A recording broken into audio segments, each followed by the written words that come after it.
Doctor Zakir নায়েকের বিষয়ে ভারতের সরকারের স্টেটমেন্টের পর বাংলাদেশের সরকার যেভাবে ডক্টর জাকির নায়েকের আশাকে ক্যান্সেল করলো তা প্রমাণ করে এই দেশের কোনো মেরুদণ্ড নাই। মুসলমানদের ইসলামী রাষ্ট্র কেন প্রয়োজন? খেলাফাহ কেন প্রয়োজন? মুসলমানদের স্বাধীনতা নিশ্চিত করার জন্য রাষ্ট্র এবং খেলাফার প্রয়োজন। একদম চাক্ষুষ উদাহরণ দিই আপনাকে। ডক্টর জাকির নায়েক বাংলাদেশে আসবেন। বাংলাদেশ একটি স্বাধীন দেশ না গোলাম দেশ? ইসলামী রাষ্ট্র এবং খেলাফার কেন প্রয়োজন একদম চাক্ষুষ উদাহরণ নেন। হলি আর্টিজানে হামলা হলো, বাংলাদেশে পিস টিভি বন্ধ হয়ে গেল। কাদের ইশারায় পিস টিভি বন্ধ হয়ে গেল? পার্শ্ববর্তী দেশের ইশারায় পিস টিভি বন্ধ হয়ে গেল। তাহলে বাংলাদেশ কি স্বাধীন? স্বাধীন না। জুলাই এবং আগস্ট পরবর্তী বিপ্লবের পর মানুষ মনে করলো যে হ্যাঁ, বাংলাদেশ এবার স্বাধীন হবে। কিন্তু ডক্টর জাকির নায়েকের বিষয়ে ভারতের সরকারের স্টেটমেন্টের পর বাংলাদেশের সরকার যেভাবে ডক্টর জাকির নায়েকের আশাকে ক্যান্সেল করলো তা প্রমাণ করে এই দেশের কোনো মেরুদণ্ড নাই। তাহলে মুসলমানদের নিজেদের স্বাধীনতার জন্য তাদের রাষ্ট্র এবং খেলাফার দরকার আছে।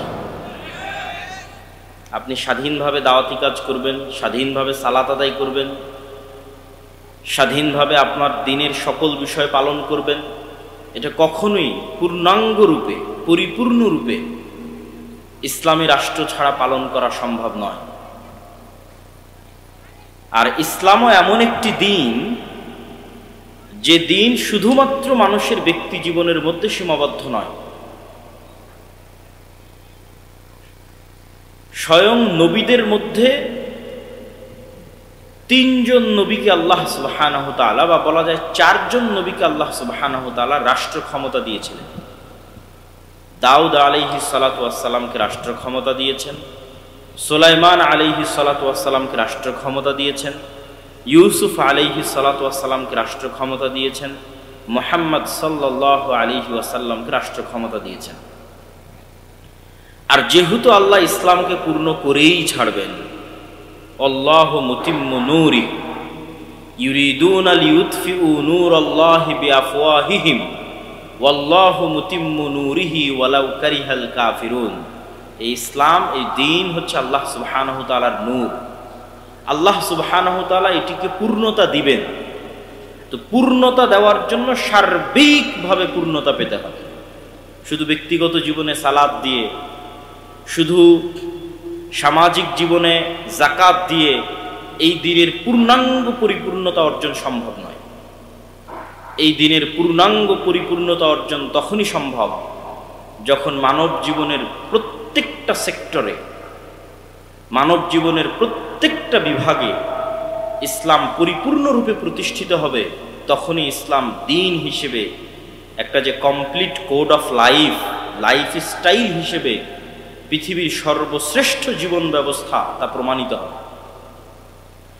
দেখেন, মানুষের ন্যায় বিচার কত দরকার, মানুষের সত্যবাদিতা কত দরকার। আজকে গণতন্ত্র কিভাবে এসেছে, আজকে সমাজতন্ত্র কিভাবে এসেছে, সেকুলারিজম কিভাবে এসেছে, ধর্মনিরপেক্ষ মতবাদ, একটু যদি ব্যাকগ্রাউন্ডটা দেখেন, পিছনের ইতিহাস, তাহলে আপনার কাছে স্পষ্ট হবে যে আশাটা কতটা বাস্তব ছিল, কিন্তু ভুল রাস্তায় চলে গেছে। তো আশাটা বাস্তব কিভাবে ছিল? দেখবেন বই পুস্তকে লিখবে যে মধ্যযুগীয় অন্ধকার বা অন্ধকারাচ্ছন্ন মধ্যযুগ বা বর্বর মধ্যযুগ। তো মানুষ মনে করে যে বর্বর অন্ধকারাচ্ছন্ন মধ্যযুগ, তার মানে হয়তো সবই অন্ধকারাচ্ছন্ন মধ্যযুগ। যেমন বিজ্ঞানীরা, সমাজ বিজ্ঞানের ইতিহাস লেখে যে একটা ছিল প্রস্তর যুগ, একটা ছিল অমুক যুগ, তুমুক যুগ, বিবর্তনের মাধ্যমে অনেক পরে এসে মানুষ সভ্য হয়েছে। এগুলো সব ডাহা, মিথ্যা কথা। একদম সৃষ্টি জগতের প্রথম দিন থেকে আদম আলাইহিস সালাতু ওয়াস সালাম সম্পূর্ণরূপে সবচেয়ে শিক্ষিত, সবচেয়ে জ্ঞানী, সবচেয়ে সভ্য মানুষ। কিন্তু এগুলো সব বানোয়াট ইতিহাস। তো ঠিক মধ্যযুগ বলে মনে হয় যে কি এক অন্ধকারাচ্ছন্ন পৃথিবীতে ছিল। এই মধ্যযুগের অন্ধকারটা মূলত ইউরোপের অন্ধকার। 1500 শতক থেকে নিয়ে 1800 শতক যদি আমরা কল্পনা করি, বা 1000 থেকে নিয়ে 1700 শতক যদি কল্পনা করি যে ইউরোপের মধ্যযুগ, তাহলে ইউরোপ ছিল অন্ধকারে। কিন্তু তখন মুসলমানদের অন্ধকার যুগ নয়। মুসলমানেরাই তো পৃথিবীতে শিক্ষা এবং সভ্যতা নিয়ে এসেছে। মুসলমানদের কোনো সমস্যা ছিল না, মুসলমানদের কোনো প্রবলেম ছিল না, সমস্যা ছিল ইউরোপের মানুষের। কিন্তু তারাও তো মানুষ, যেহেতু তারা সমস্যার মধ্যে পড়েছে তারা তো সমাধান খুঁজবে। সুতরাং তাদের সমাধান খোঁজার চেষ্টা করাটা লজিক্যাল। তো ইউরোপের মানুষেরা কি সমস্যায় পড়েছে? ইউরোপে চার্চগুলো, খ্রিস্টানদের চার্চগুলো এতটাই পাওয়ারফুল ছিল, পাদ্রীভিত্তিক রাষ্ট্র ব্যবস্থা এতটাই জালেম ছিল, ধর্মকে কেন্দ্র করে মানুষকে এমনভাবে কুক্ষিগত করা হয়েছে, পাদ্রীদের কাছে মানুষের অধিকার, মানুষের জমি, মানুষের সম্মান এমনভাবে কুক্ষিগত রাখা হয়েছে যে ন্যূনতম জ্ঞানের চর্চার জন্য মানুষের ফাঁসি হয়েছে ইউরোপে। এই জন্য তারা বলে অন্ধকার যুগ। মুসলমানেরা তো জন্ম থেকে জ্ঞান চর্চা করে, ইউরোপেরাও জ্ঞান মুসলমানদের কাছে শিখেছে। যখন লন্ডনের রাজপথে মানুষ কোথায় পায়খানা করবে সেটার জন্য আলাদা জায়গা ছিল না, তখনও স্পেনের রাজধানী কর্ডোভার রাস্তায় লাইট জ্বলত, লাইব্রেরিতে মানুষ জ্ঞান অর্জন করত, বড় বড় বিশ্ববিদ্যালয় ছিল। জ্ঞান এবং সভ্যতার সূতিকাগার স্বর্ণযুগ মুসলমানদের, যেটা ইউরোপের মধ্যযুগ এবং অন্ধকার যুগ বলে সমাজবিজ্ঞানের বই লেখা হয়, ওটা মুসলমানদের স্বর্ণযুগ। কিন্তু যেহেতু এখন সারা বিশ্বে তারাই সবচেয়ে উন্নত, ফলত তাদের ইতিহাসই পড়া হয়। তো মানুষ মনে করে অন্ধকার মধ্যযুগে মনে হয় সারা পৃথিবী অন্ধকারে ছিল, অতএব তাদের যেটা সমস্যার সমাধান এটা এখন সবার সমস্যার সমাধান। ভাই, মুসলমানদের তো সমস্যাই ছিল না। এখন পর্যন্ত তোমরা সমস্যার সমাধান করতে গিয়ে যত রাস্তা খুঁজেছ, একটা রাস্তাও তো সমাধান দিতে পারেন। তখন তারা চার্চের এই জুলুম থেকে বাঁচতে, অত্যাচার থেকে বাঁচতে, ন্যায়ের উদ্দেশ্যে, মানুষের ন্যায়ের খুব দরকার। ন্যায় যেখানে থাকে না, মানুষ সেখানে বসবাস করতে পারে না। প্রচুর প্রয়োজন মানুষের ন্যায়। ন্যায়ের উদ্দেশ্যে ফরাসি বিপ্লব হয় 1700 খ্রিস্টাব্দের শেষের দিকে। ফরাসি বিপ্লবের মাধ্যমেই মূলত রাষ্ট্র থেকে ধর্ম আলাদা হয়ে যায় ইউরোপে। মুসলমান দেশগুলোর কথা বলতেছে, কেননা তখনও মুসলমানদের খেলাফাত রানিং, উসমানীয় খেলাফাত, মুসলমানদের কোনোই সমস্যা ছিল না। তো ইউরোপেরা তাদের সমস্যা সমাধান করার জন্য যেই রাষ্ট্র ধর্মের কাছে কুক্ষিগত হয়েছিল, খ্রিস্টান পাদ্রীদের কাছে, তারা ফরাসি বিপ্লব করে রাষ্ট্রকে পাদ্রীদের চার্চ থেকে মুক্ত করলো এবং বলল আজ থেকে রাষ্ট্র চলবে, ধর্ম আর রাষ্ট্র আলাদা। সমস্যা তাদের ছিল, সমাধান তারা খুঁজে বের করেছে। কিন্তু এটাও তাদের সমাধান দিতে পারেনি। এটার মধ্যে দিয়ে আসলো সেকুলারিজম, ধর্মনিরপেক্ষ মতবাদ। কিন্তু এই সেকুলারিজম তাদের নিয়ে গেল সীমাহীন মাত্রাতিরিক্ত ব্যক্তি স্বাধীনতা, যেটাকে বলা হয় লিবারালিজম। যার যেটা মন চাইবে সে সেটা করবে, যার মন চাইবে উলঙ্গ হয়ে ঘুরবে তো উলঙ্গ হয়ে ঘুরবে। কেননা এগুলো তো সব ধর্ম দিয়ে এগুলো শাসনগুলো কায়েম রাখা ছিল। তো তারা চরমভাবে ধর্ম বিদ্বেষী হয়ে গেল, চার্চ বিমুখ হয়ে গেল। অতএব আমরা এখন আমাদের মতো কাপড় চোপড় করবো, আমাদের মতো ঘুরবো, যা মনে, যার যা মনে লাগে। ছেলে যদি বলে যে আমি মেয়ে হব, মেয়ে যদি বলে আমি ছেলে হব, লিবারালিজম, ব্যক্তি স্বাধীনতা। কিন্তু ব্যক্তি স্বাধীনতার মাধ্যমে সভ্যতার পতন হয়, যেটা মোকাদ্দমা ইবনে খালদুন লিখেছেন। এবং এই সভ্যতারও পতন হবে। যে সভ্যতা এখন আমেরিকা এবং ইউরোপ কেন্দ্রিক চলতেছে, এই সভ্যতা বেশি দিন টিকবে না, এই সভ্যতা ধ্বংস হয়ে যাবে। ঠিক যেভাবে আদ সামুদের সভ্যতা ধ্বংস হয়ে গেছে, লুত জাতির সভ্যতা ধ্বংস হয়ে গেছে, ভোগ বিলাসীওয়ালা সভ্যতা, ব্যক্তি স্বাধীনতাওয়ালা সভ্যতা বেশি দিন টিকে না, ধ্বংস হয়ে যায়। তো ধর্মের বিরুদ্ধে গিয়ে সেকুলারিজম, ধর্মনিরপেক্ষ মতবাদ, সেটার মাধ্যমে ব্যক্তি স্বাধীনতা, পুঁজিবাদ, যার যত টাকার মালিক হওয়ার ইচ্ছা সে তত টাকা হবে।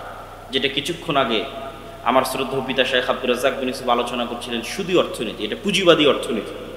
যে যত বেশি পরিমাণে পারে টাকা উপার্জন করে নিবে, আর একজন যদি গরিব থেকে গরিব হয় কোনো সমস্যা নেই। তো যখন এই পুঁজিবাদী অর্থনীতি এবং মাত্রাতিরিক্ত ব্যক্তি স্বাধীনতার চর্চা হলো, তখন আসলো সমাজতন্ত্র। যে না, এইভাবে তো সমাজ চলতে পারে না। একজন মালিক হতে হতে কোটি টাকার মালিক হচ্ছে, আর একজন শ্রমিক হিসেবে তার কাজ করে খেতে খেতে তার দিন চলে না, এভাবে চলতে পারে না। আর ব্যক্তি স্বাধীনতার নামে মানুষ যা ইচ্ছা তাই করতেছে, এভাবে চলতে পারে না। এভাবে সমাজ ধ্বংস হয়ে যাচ্ছে। অতএব সমাজকে বাঁচাতে হলে সমাজে সবাই সমান, এটার নাম সমাজতন্ত্র। সমাজে সবাই সমান, কেউ কারো চেয়ে বেশি নয়। সবাই সেম নিয়ম মেনে চলবে, সেম মূলনীতি মেনে চলবে, সেম কাপড় পরিধান করবে, সবাই মিলে টাকা উপার্জন করবে, করে এসে সবাই মিলে সমানভাবে ভাগ করে নিবে। কেউ ব্যক্তিগতভাবে আলাদা টাকার মালিক হতে পারবে না। এটার উত্থান ঘটল রাশিয়াতে, কার্ল মার্কস, লেনিন, চায়নাতে। তাহলে দেখেন, জুলম থেকে বাঁচতে মানুষ কত দিকে দৌড়াচ্ছে। এগুলো একটাও মুসলমানদের সমস্যা নয়। মুসলমানেরা স্বর্ণযুগে ছিল, স্বর্ণযুগ। এবং এখন পর্যন্ত পৃথিবীর সমাধান খুঁজতে গিয়ে যত রাস্তা বের করেছে, একটাও মানুষকে নিরাপত্তা, ন্যায় এবং শান্তি দিতে পারে। এখন পর্যন্ত দিতে পারেনি, কিয়ামত পর্যন্ত দিতে পারবে না, সম্ভব না। তারপরে সমাজতন্ত্রের উত্থান হলো। একটা পর্যায়ে দেখা গেল সমাজতন্ত্র কাজ করে না, মানুষের মনের মধ্যে একটু হলো ব্যক্তি স্বাধীনতার চাহিদা আছে। ফলত এখন চায়নায় কি চলতেছে? চায়নায় গণতান্ত্রিক স্বৈরতন্ত্র চলতেছে, মিক্সিং। না গণতন্ত্র না স্বৈরতন্ত্র, গণতান্ত্রিক স্বৈরতন্ত্র। না সমাজতন্ত্রের অর্থনীতি, না পূর্ণ পুঁজিবাদী অর্থনীতি, সমাজতান্ত্রিক পুঁজিবাদ। চায়নাতেও একই অবস্থা, রাশিয়াতেও একই অবস্থা। তাহলে এখন সমগ্র পৃথিবীতে সবচেয়ে বেশি যে আইডিওলজি, যে আদর্শের উপর মানুষ আছে, সেটা হচ্ছে শাসন ব্যবস্থা চলবে ডেমোক্রেটিক ওয়েতে, গণতান্ত্রিক ওয়েতে, অর্থনীতি চলবে পুঁজিবাদী সুদী অর্থনীতিতে। সমাজতন্ত্র আদর্শিকভাবে এটার সাথে ফাইট দিয়ে টিকতে পারে, বিদায় নিয়েছে।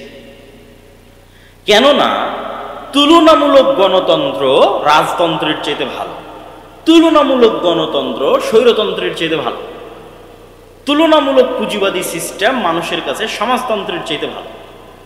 তুলনামূলক স্বৈরতন্ত্রে থাকলে আপনি কথাও বলতে পারবেন না, দাওয়াতি কাজও করতে পারবেন না, মানুষকে ডাকতেও পারবেন না। গণতন্ত্রের নামে অন্তত আপনি বক্তব্য দিতে পারছেন, মানুষকে ডাকতে পারছেন, আলোচনা করতে পারছেন, প্রতিবাদ করতে পারছেন। এই জন্য এখন পর্যন্ত এই সিস্টেমের উপর পৃথিবী দাঁড়িয়ে আছে। এখন সমস্যা হচ্ছে, এই সমাধানগুলো খুঁজে বের করেছে ইউরোপিয়ানরা তাদের সমস্যার সমাধান করতে গিয়ে। আর এগুলো প্রত্যেকটার সমাধান ইসলামে আগে থেকেই মজুদ আছে। যেমন ইসলামে রাষ্ট্র চলবে না ডেমোক্রেটিক ওয়েতে, ইসলামে অর্থনীতি চলবে সমাজতান্ত্রিক ওয়েতে না পুঁজিবাদী ওয়েতে।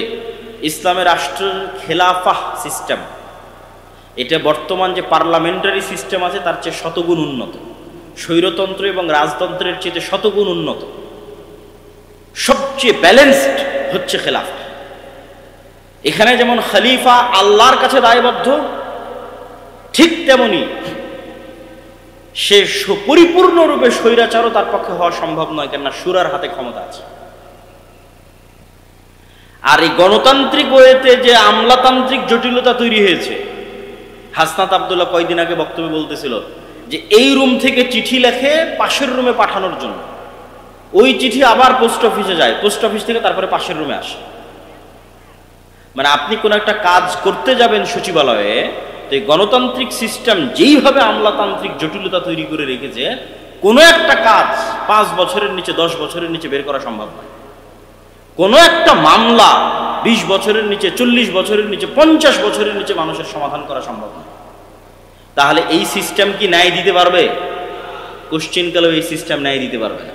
কিন্তু খেলাফা খুব ট্রান্সপারেন্ট, খুব সহজ, দ্রুত মানুষের দরজায় ন্যায় পৌঁছে দেওয়া। এটা হচ্ছে ইসলামী রাষ্ট্র ব্যবস্থার মূলনীতি। সবচেয়ে মানুষের উপকারী রাষ্ট্রীয় ব্যবস্থা হচ্ছে খেলাফা। আহলুল হাল্লি ওয়াল আকদ, যারা জ্ঞানী গুণী ব্যক্তি, তারা একত্রিত হয়ে বসে নিজেকে বাদ দিয়ে চিন্তা করবে কে নেতৃত্বের যোগ্য। যেমন এখন যে সরকারেরা ক্ষমতায় আছে, এরা যে কোনো রাজনৈতিক সরকারের চাইতে ন্যূনতম হলো ভালো দেশ চালানোর চেষ্টা করবে, অথবা চেষ্টা করেছে। যা পরে যারা আসবে তারাও বুঝবে, আগে যারা চলে গেছে তারাও বুঝবে। কেন? এই কারণে যে এখানে নির্বাচনের পদ্ধতিটা ছিল খেলাফা পদ্ধতিতে। মানুষ নিজেকে বাদ দিয়ে চিন্তা করবে যে কে যোগ্য, তাকে দায়িত্ব দাও। আর যখনই আপনি চিন্তা করবেন যে না আমিই হব, আর একজন বলবে যে না আমিই হব, তখন যে বিভেদ, কাড়াকাড়ি, বিদ্বেষ, হিংসা এবং মারামারি তৈরি হবে, এটা কখনো নেতৃত্বের পদ্ধতি নয়। তো যাক, আমার বক্তব্যের ধারাবাহিকতা একটু সামনের দিকে আগায়। তাহলে রাষ্ট্রের দরকার আছে, যেটা বক্তব্য দিয়ে শুরু করেছি। রাষ্ট্রের সমাধান মুসলমানদের কাছে আগে থেকেই আছে, যে রাষ্ট্র চলবে খেলাফা সিস্টেমে, আর অর্থনীতি চলবে ইসলামী অর্থনীতি, না পুঁজিবাদ না সমাজতন্ত্র। ব্যক্তি টাকা ইনকাম করবে, ব্যক্তি মালিক হবে, কিন্তু জাকাতও দিতে হবে, সমাজের গরিব শ্রেণীকে ওষুধও দিতে হবে। ভারসাম্য, সবচেয়ে সুন্দর, সবচেয়ে দামি, সবচেয়ে ব্যালেন্স সিস্টেম। এখন রাষ্ট্র কিভাবে তৈরি করবে? আধুনিক বিজ্ঞান বলতেছে যে 4টে জিনিসের উপর রাষ্ট্র তৈরি হয়। জনগণ থাকতে হয়, নিজস্ব জমি ভূখণ্ড থাকতে হয়, সরকার থাকতে হয়, সার্বভৌমত্ব থাকতে হয়।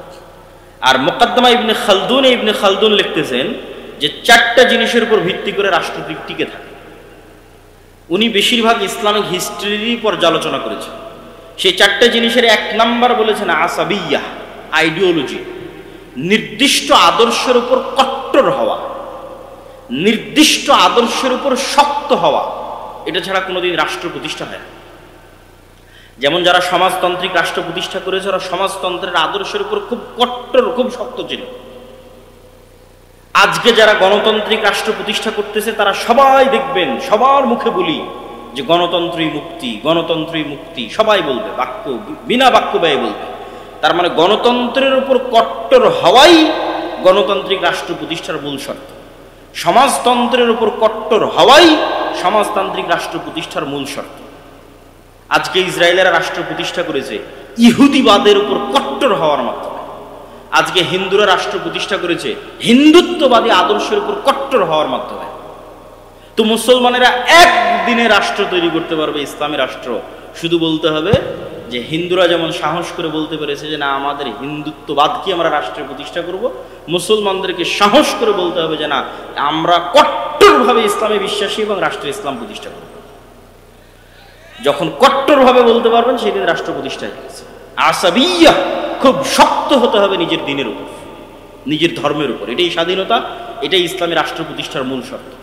এবং উখুওয়াত, ভ্রাতৃত্বও তৈরি হবে মানুষের ইসলামিক আইডিওলজির উপর ভিত্তি করে, কালিমাত লা ইলাহা ইল্লাল্লাহর উপর ভিত্তি করে। 2 নম্বরে উনি বলছেন রাষ্ট্র প্রতিষ্ঠার জন্য ন্যায় লাগবে। রাষ্ট্র টিকে থাকে ন্যায়ের উপর ভিত্তি করে। কেন রাষ্ট্রের বিচারকরা, রাষ্ট্রের সরকারেরা মূলত আল্লাহ সুবহানাহু ওয়া তাআলা যে দায়িত্ব পালন করে থাকেন, সেই দায়িত্ব পালনের কাজ করেন।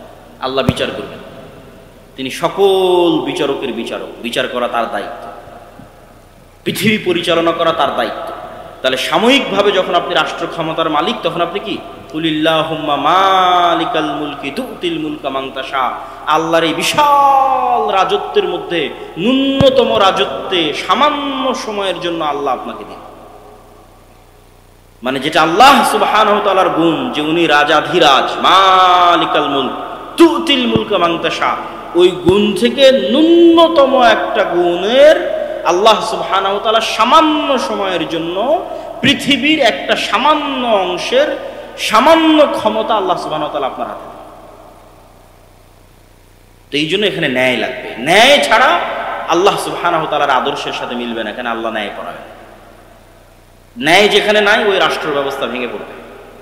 গত 16 বছর যে রাষ্ট্র ব্যবস্থা চলেছে, ভেঙে গেছে, টিকতে পারে। ন্যায় না থাকলে কোনো রাষ্ট্র ব্যবস্থা টিকবে না। আসাবিয়া লাগবে, নিজের দিনের উপর শক্ত হতে হবে। 2 নম্বর, ন্যায় প্রতিষ্ঠার প্র্যাকটিস শুরু করতে হবে। 3, মুকদ্দমা ইবনে খালদুনে তিনি লিখেছেন যত রাষ্ট্র ধ্বংস হয়ে গেছে ভোগ বিলাসিতার কারণে, এবং 4 নম্বর দুর্নীতির কারণে ধ্বংস হয়ে গেছে। ইসলামী রাষ্ট্র মানে সবাই হিজাব করবে, সবাই পর্দা করবে, সবাই নামাজি হবে, এটা তো অবশ্যই আছে। কিন্তু সবাই ধরেন সালাত আদায় করলো, সবাই হিজাব করলো, পর্দা করলো, কিন্তু সবাই একজন আরেকজনের উপর জুলুম করতেছে, তাহলে এটা ইসলামী রাষ্ট্র নয়। সবাই উমরা করে এসে, হজ করে এসে, রাতে তাহাজ্জুদের সালাত আদায় করে এসে ঘুষ খাচ্ছে, সুদ খাচ্ছে, মানুষকে হত্যার আদেশ দিচ্ছে, এটা ইসলামী রাষ্ট্র নয়। ইসলামী রাষ্ট্র মানে যেখানে প্রত্যেকটা মানুষ তার ন্যায় বুঝে পাবে, 1 টাকাও দুর্নীতি হবে না।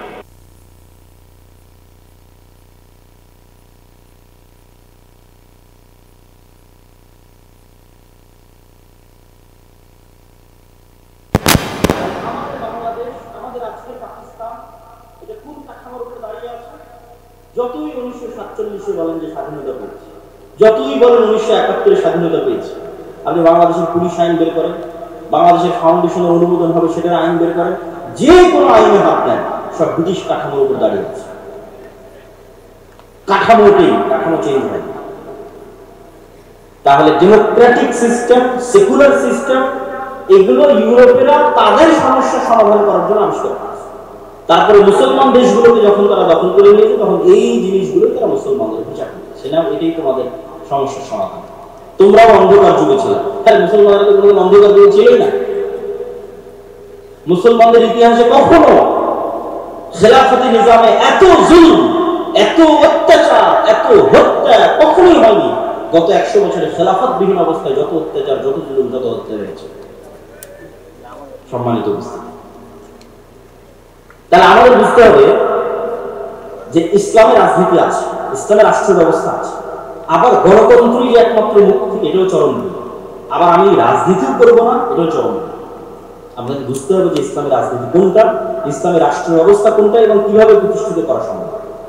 এবার বাস্তব উদাহরণে আসে, একদম প্র্যাকটিক্যাল উদাহরণে আসে। এই যে জুলাই বিপ্লবের কথা বলা হয়, 2000 মানুষ জীবন দিল। এই 2000 লাশের বিনিময়ে এখন পর্যন্ত শিরকি জাতীয় সঙ্গীতের জায়গা দিয়েছে। কি হয়েছে? কিছু 1972 সালে হুবহু ভারতের সংবিধানকে কপি করে যে সংবিধান তৈরি করা হয়েছে, ওই সংবিধানের জায়গা দিয়েছে। আর কত উদাহরণ নেই। তাহলে কোনো চেঞ্জ নাই। তাহলে কেন এটা রাখা হলো? এটাই আমি বলি যে প্রিম্যাচুর ডেলিভারি, মানে বাচ্চা হওয়ার সময় হওয়া আগেই যদি বাচ্চা হয়ে যায়, কেননা প্রকৃত ইসলামের উত্থান তখনই সম্ভব যখন আগের কাঠামো পরিপূর্ণ ধ্বংস হয়ে যাবে। তখন আগের কাঠামো বজায় রেখে পূর্ণাঙ্গ ইসলাম প্রতিষ্ঠা সম্ভব নয়। আগের কাঠামো পরিপূর্ণরূপে ধ্বংস হয়ে যাবে, ওখান থেকে পূর্ণাঙ্গ ইসলামী খেলাফতের উত্থান হবে। তো এই জন্য আমেরিকা খুব ভালোভাবে জানে যে আজকে যদি প্রধানমন্ত্রী পদত্যাগ না করে, আজকে যদি আর্মি জনগণের বুকে গুলি চালায়, তাহলে কালকে বাংলাদেশের মানুষের ওই সময় যে রাগ ছিল মাথায়, তো বাংলাদেশের মানুষ রাতের অন্ধকারে অস্ত্র হাতে উঠিয়ে নিত। যখন বাংলাদেশের মানুষ অস্ত্র হাতে উঠিয়ে নিত, সিরিয়ার মতো পরিবেশ তৈরি হয়ে যেত। সিরিয়ার বাশার আল আসাদের বাহিনী নিজ জনগণের বুকে গুলি চালাচ্ছে, বাংলাদেশ আর্মিও তার জনগণের বুকে গুলি চালাচ্ছে। বাংলাদেশের মানুষ অস্ত্র উঠিয়ে নিত, ইন্ডিয়ান আর্মিও বাংলাদেশে ঢুকে যেত, 15-20 বছর যুদ্ধ চলতো, আগের কাঠামো পরিপূর্ণরূপে ধ্বংস হয়ে যেত। আগের কাঠামো পরিপূর্ণরূপে ধ্বংস হওয়ার পর পূর্ণাঙ্গ ইসলামী খেলাফতের উত্থান হতো। কিন্তু এতে অনেক রক্ত, অনেক শ্রম, অনেক পরিশ্রম যেত। কিন্তু আমেরিকা এটা খুব ভালোভাবে জানে যে এখন যদি আর্মি অস্ত্র উঠায়, তাহলে এই কাঠামো শেষ। যে গণতান্ত্রিক কাঠামো আছে, ব্রিটিশদের যে কাঠামো আছে, এটার কবর রচনা হয়ে যায়। অতএব যার উপর রাগ উঠেছে সে পদত্যাগ করুক, মানুষ ঠান্ডা হয়ে যায়, কিন্তু কাঠামো বেঁচে যাক। বুঝেননি মনে হয়? তাহলে সব মানুষের রাগ উঠে গেছে, বাঙালি যেহেতু হুজুগে বাঙালি, যেই মানুষের উপর রাগ উঠে গেছে, বাবা তুমি এখন সরে যাও, সরে গেল, মানুষ সব ঠান্ডা হয়ে গেল, কাঠামো যে কার সেই থাকে, কোনো পরিবর্তন নেই। এই হলো অবস্থা, সম্মানিত উপস্থিতি। এবং এইভাবেই খেলা হয়। যেহেতু আজকের আধুনিক বিশ্বের মূল ক্ষমতার চাবিকাঠি তাদের হাতে, সুতরাং তারা এইভাবেই খেলে। তাদের কাঠামো তাদের টিকিয়ে রাখতেন, কেন কাঠামো ভেঙে পড়লে সেখান থেকে ইসলামের উত্থান হবে। এটা খুব ভয়ঙ্কর জিনিস, এটা তারাও খুব ভালোভাবে জানে, তাদের জন্য এটা খুবই ভয়ঙ্কর। এখন আসি যে আমরা আসলে যদি ইসলামী রাষ্ট্র প্রতিষ্ঠা করতে চাই, আমরা এখন এই কাঠামোর মধ্যে থেকে কিভাবে চেষ্টা করব?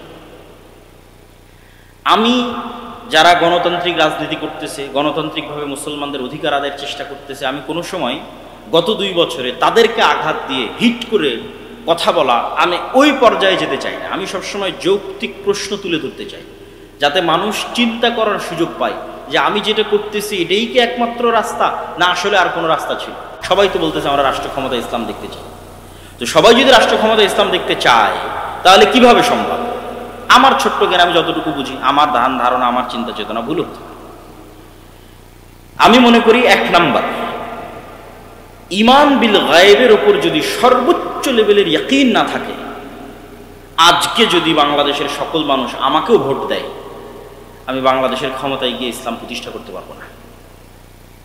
কেন আপনাকে বলি, একটু বুঝিয়ে বলি। আজকে আপনি যত সুযোগ সুবিধা ভোগ করতেছেন, বিদ্যুৎ চলতেছে, জেনারেটর চলতেছে, ক্যামেরা চলতেছে, মোবাইল চলতেছে, ইন্টারনেট, নেটওয়ার্ক, বিদেশে হাজার হাজার মানুষ কাজ করতেছে, আমেরিকাতে, ইউরোপে, সৌদি আরবে ইনস্ট্যান্ট টাকা বাংলাদেশে পাঠিয়ে দিচ্ছে। বাংলাদেশের সাথে সারা বিশ্বের কত বড় বড় ব্যবসায়ী ডলারের ভিত্তিতে ব্যবসা করতেছে। কালকে মনে করেন আজ সারা বাংলাদেশের মানুষ আবেগে হুজুগে আমাকে ভোট দিয়ে দিল যে ঠিক আছে আজকে আমি বাংলাদেশের ক্ষমতার মালিক হয়ে গেলাম একচ্ছত্রভাবে। এবার আমি স্ট্রিক্টলি ইসলাম বাস্তবায়ন করতে যাচ্ছি। যখন আমি স্ট্রিক্টলি ইসলাম বাস্তবায়ন করতে যাব, তখন বিশ্বের যারা মোড়ল আছে তারা কি আমার সাথে থাকবে না আমার শত্রুতা করবে? শত্রুতা করবে, আমার সাথে থাকবে না। তাহলে বিশ্বের মোড়লরা যখন আমার সাথে শত্রুতা করবে, আমি আপনাকে বিদ্যুৎও দিতে পারবো না, আপনার বাড়িতে এসিও চলবে না, আপনার বাড়িতে ফ্যানও চলবে না, তারপরে আপনি বহির্বিশ্বের সাথে ব্যবসা করতেছেন সেটাও চলবে না, খুব ভোগবিলাসী জীবনযাপন করছেন সেটাও চলবে না, আইফোন ইউজ করতে পারবেন না, তারপরে হয়তো অ্যান্ড্রয়েড ফোন ইউজ করতে পারবেন না। যত রকমের বাধা তৈরি হতে পারে, সংকুচিত হয়ে যেতে পারে আপনার রিজিকের রাস্তা, আপনার আরামায়েশের রাস্তা, ভোগবিলাসের রাস্তা, যতভাবে আমেরিকা পাবন্দি দিয়ে মানে এই রাষ্ট্রের উপর পাবন্দি চাপিয়ে যতভাবে আপনাকে সংকুচিত করবে, তখন আপনার বাঁচবেন কিভাবে? বাঁচার রাস্তা কি? যদি আপনার আগে থেকে ঈমান থাকতো, ঈমান বিল গায়েব যদি ইয়াকিনের লেভেলে থাকতো, ঈমান বিল গায়েবের একটা হচ্ছে আখিরা, পরকাল, যে এই দুনিয়া কিছুই না, এই দুনিয়াতে মরি বাঁচি এটা কিছুই না, পরকালের সফলতা সবকিছু, এটা মুখের কথা না। যদি ইয়াকিনের লেভেলে থাকতো, আল্লাহ সাহায্য করতে পারে, আল্লাহ সাহায্য করবে, ফেরেশতারা আছে, ফেরেশতাদের মাধ্যমে আল্লাহ সুবহানাহু ওয়া তাআলা সাহায্য পাঠাবে। এই ঈমান যদি ইয়াকিনের লেভেলে থাকতো, তাহলে আপনি ধৈর্য ধারণ করতেন, সাথ দিতেন। কিন্তু যেহেতু আপনার ঈমান বিল গায়ব ইয়াকিনের স্তরে নাই, পরের দিন আপনি আমার বিরুদ্ধে রাস্তায় নামবেন। এই বিদ্যুৎ নাই, কারেন্ট নাই, কিছু নাই, কিসের সরকার? ভাগাও। কিসের ইসলাম? কেন আপনি তো যেই লেভেলে আছেন ওই লেভেল থেকে ধাপ করে নিচে নামতে পারবেন।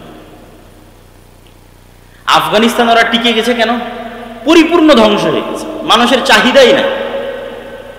40 বছর থেকে যুদ্ধ চলতে চলতে মানুষের চাহিদাই নাই। কোনো মতে যদি জীবনের নিরাপত্তা পাওয়া যায়, কোনো মতে যদি ন্যায় বিচারের নিরাপত্তা পাওয়া যায়, সেটাই আমাদের জন্য যথেষ্ট। তখন টিকে গেছে। তাহলে ঈমান বিল গায়ব লাগবে ইয়াকিনের স্তরে, অন্তত 90% মানুষের। তো মানুষের যতক্ষণ ঈমান ঠিক না হবে, ততক্ষণ আমি ক্ষমতায় গেলেও এদেশে ইসলাম চালাতে পারবো না, এদেশে ইসলাম প্রতিষ্ঠা এবং পরিচালিত করতে পারবো না, কম্প্রোমাইজ করতে হবে। কেন? মানুষের ঈমান নাই, ঈমান নষ্ট হয়ে গেছে। এই জন্য আল্লাহর পথে যাত্রা এই বইটা পড়তে হবে। এটা কিন্তু আমার অনুভূতি থেকে লেখা, যে জুলাই পরবর্তী যখন সব ঘরানার আলেম ওলামা, দল, সংগঠন, ইসলামী সবার সাথে যখন উঠা বসা করার সুযোগ হলো, তখন আমি নিজে রিয়েলাইজ করলাম যে ঈমান বিল গায়বে মুসলমানদের বিশ্বাস নেই। এমনি মুসলমানেরা মুখে বলে আল্লাহর উপর বিশ্বাস, ফেরেশতার উপর বিশ্বাস, পরকালের উপর বিশ্বাস, বাস্তবে নাই। এবং গত কয়েকদিন এটার উপরেই আমার বক্তব্য আছে। যদি কারো বক্তব্য দেখার সুযোগ থাকে অথবা আগামীকাল যদি কথা বলার সুযোগ হয়, তখন ঈমান বিল গায়বের উপর ইয়াকিনের লেভেলে ঈমান বিল গায়বের বিশ্বাস নেই। 2, ঈমান বিল গায়বের সবচেয়ে বড় বিষয় হচ্ছে আল্লাহর শক্তি, আল্লাহর ক্ষমতার উপর ভরসা। মুসা আলাইহিস সালাম জীবনেও তার দুনিয়াবী শক্তি দিয়ে ফেরাউনের সাথে জিততে পারবে না। মুহাম্মদ সাল্লাল্লাহু আলাইহি ওয়াসাল্লাম, খোলাফায়ে রাশিদিন, আমর ইবনে আস, খালিদ বিন ওয়ালিদ, এদের ক্ষমতা নাই দুনিয়াবী শক্তিতে পারস্য রোমান সাম্রাজ্যের বিরুদ্ধে জিতে, কোনোদিন সম্ভব না। ইসলাম কোনোদিন দুনিয়াবী শক্তিতে বিজয় অর্জন সম্ভব নয়। সালাউদ্দিন আইয়ুবের দুনিয়াবী শক্তিতে ফিলিস্তিন বিজয় সম্ভব না। এটা সব আল্লাহর সাহায্য। তো আল্লাহর সাহায্য পৃথিবীতে নেমে আসবে কি? যখন ঈমান বিল গায়ব হয়ে যাবে। আগের বক্তব্য যখন শুনবেন বা এই বইটা যখন পড়বেন, যখন আপনার ইয়াকিনের লেভেলে চলে যাবে, না ফেরেশতা আকাশ থেকে নেমে আসতে পারে, ইয়াকিনের লেভেলে যখন চলে যাবে, না এই দুনিয়া কিছুই না, পরকালই সব কিছু, ইয়াকিনের লেভেলে যখন চলে যাবে, আল্লাহ সুবহানাহু ওয়া তাআলার অস্তিত্ব এবং ক্ষমতার উপর বিশ্বাস যখন ইয়াকিনের লেভেলে চলে যাবে, তখন এবার আপনি আমল দিয়ে আল্লাহর সাহায্য দুনিয়াতে টেনে নিয়ে আসবেন। আর পৃথিবীতে আল্লাহর সাহায্য টেনে নিয়ে আসার সবচেয়ে শক্তিশালী টেকনোলজিগুলো মুসলমানদের কাছে আছে। এটাই মুসলমানদের বিজয়ের রাস্তা। যেমন আল্লাহর সাহায্য পৃথিবীতে টেনে নিয়ে আসার সবচেয়ে বড় শক্তিশালী টেকনোলজি সালাত, 5 ওয়াক্ত সালাত, রাতের সালাত, এগুলো আল্লাহর আসমানি সাহায্যকে পৃথিবীতে টেনে নিয়ে আসে। এই জন্য যুদ্ধের মাঠেও একদল মুজাহিদ যুদ্ধ করবে আর একদল মুজাহিদ সালাত আদায় করবে। দুনিয়াবি লজিকে এটা টিকে না। কিন্তু যখন ঈমান বিল গায়ব থাকবে, তখন ওটাই বাস্তব। কেন? ওই সালাতটা আল্লাহর সাহায্য আসমান থেকে টেনে নিয়ে আসবে। আল্লাহর সাহায্য ছাড়া মুসলমানদের বাঁচার কোনো রাস্তা নেই।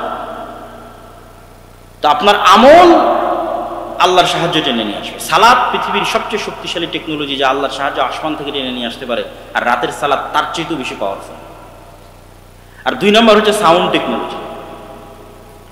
সাউন্ড টেকনোলজির ন্যূনতম জ্ঞান আল্লাহ সুবহানাহু ওয়া তাআলা সুলাইমান আলাইহিস সালাতু ওয়াস সালামকে দিয়েছিলেন। সাউন্ড টেকনোলজি মানে হচ্ছে এরা সবাই সব কথা বুঝে, এই কাঠও কথা বুঝে, এটাও কথা বুঝে, এটাও কথা বুঝে, শুধু বুঝে না, এরা কথা বলতেছে, এরা সবাই কথা বলতে পারে। ইউসাব্বিহু লিল্লাহি মা ফিস সামাওয়াতি ওয়া মা ফিল আরদ, আসমান জমিন এবং তার মধ্যে যা কিছু আছে সব আল্লাহর তাসবিহ পাঠ করে। তো এইটার ন্যূনতম জ্ঞান সুলাইমান আলাইহিস সালামকে দেওয়া আছে, যে পাখি কি বলতেছে সুলাইমান আলাইহিস সালাম বুঝতেন, উনি আবার পাখির সাথে কথা বলতেন। তো আল্লাহ আসমান জমিন সৃষ্টি করেছে কুন ফায়াকুন সাউন্ড দিয়ে। আল্লাহ পৃথিবী আসমান জমিন ধ্বংস করবে ইসরাফিলের বাঁশির আওয়াজ, সাউন্ড দিয়ে। সাউন্ড টেকনোলজি সবচেয়ে পাওয়ারফুল। তো এই সবচেয়ে পাওয়ারফুল জিনিসটা মুসলমানদের কাছে দেওয়া আছে। এই জন্য সর্বশ্রেষ্ঠ মুজিজা হচ্ছে কোরআন। কেননা কোরআন কার সাউন্ড বলেন তো? কোরআন কার আওয়াজ?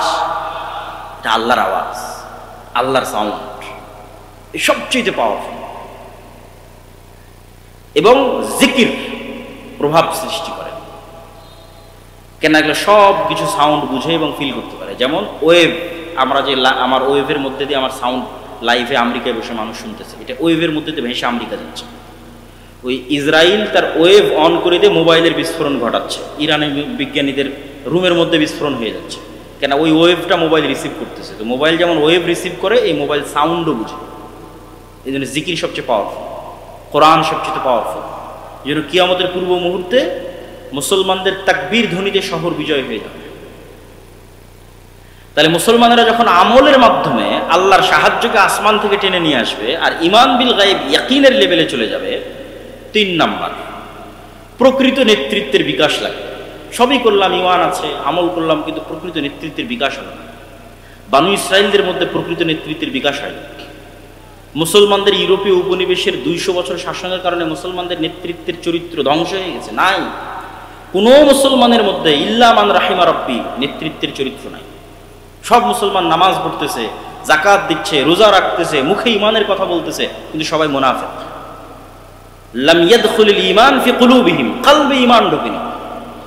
ইজা যখনই কথা বলে মিথ্যা বলে। ওই দা ওয়াদা আখলাফা, ওয়াদা করলে ভঙ্গ করে। ওই যে তুমি না খানা, দায়িত্ব দিলে আমানতের খেয়ানত করে। এই স্বভাবগুলো কোথায় থেকে পেয়েছে? এগুলো বানু ইসরাইলদের স্বভাব। ইউরোপীয় উপনিবেশে গোলামির মাধ্যমে স্বভাবগুলো অর্জন করেছে। আর বানু ইসরাইলেরা ফেরাউনের গোলামি করে স্বভাব অর্জন করেছে। মুসা আলাইহিস সালামও যদি বানু ইসরাইলদের সাথে বড় হতো, মুসা আলাইহিস সালাম এরকম হয়েছে।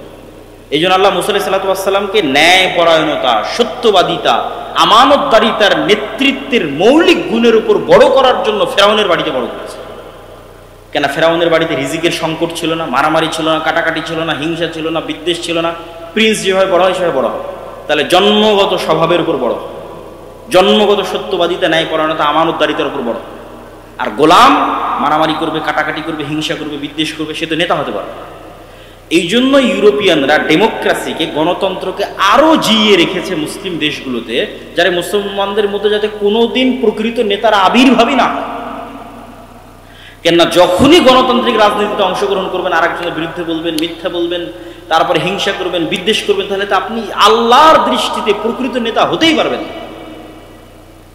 ক্ষমতা তো আল্লাহ দিবে, তা আল্লাহর দৃষ্টিতে তো প্রকৃত নেতা হতে হবে, ক্ষমতা পাওয়ার যোগ্য হতে হবে।